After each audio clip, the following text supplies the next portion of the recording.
salaamullaahi calaykum daawadayaal kusoo dhowaada halkani waa Yadaam TV.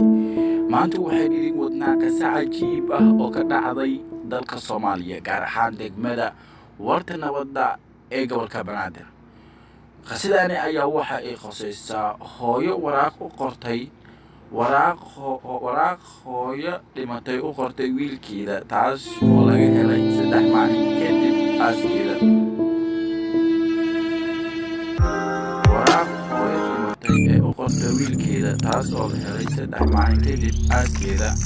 waraaqdaasi waxa ay ku bilaabanaysay sida tani soo socoto: waxaan rabaa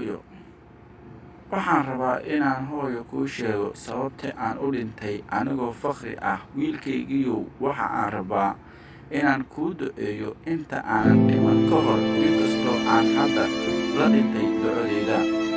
quraac, qado iyo casho ma heli jirin markii aan noolaa, laakiin adigu waxaad kharash garaysay lacag si aad u kariso dhammaan noocyada cuntada iyo cabitaanada kala duwan oo aad ugu talagashay maalinta aaskayga ama duugteeda, si walba u garan ogtahay.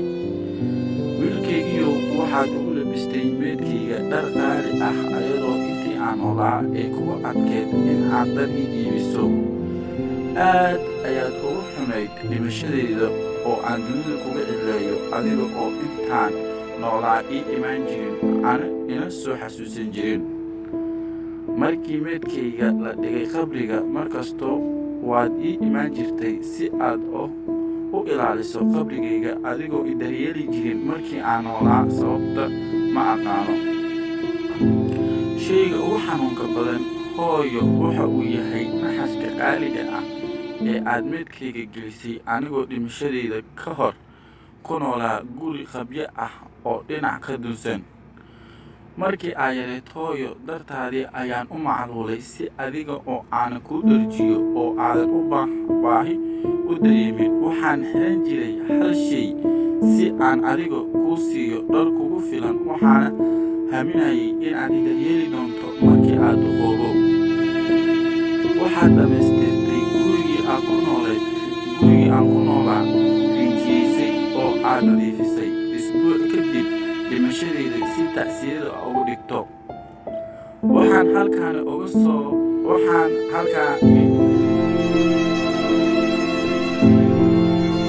halkaasi iga soo leedahay hooyo, aad ay ku jeclahay, allah kuu naxariisto. waa aniga oo markaasi niyad xumo u dhintay.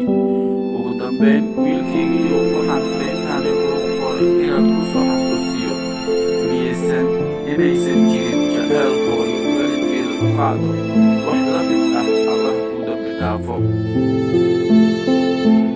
walaalayaal, qisadani ayaa ka baranaynaa sida waalidkeena uu asxaanfalmo iyo sida waalidka loogu asxaanfali waayo.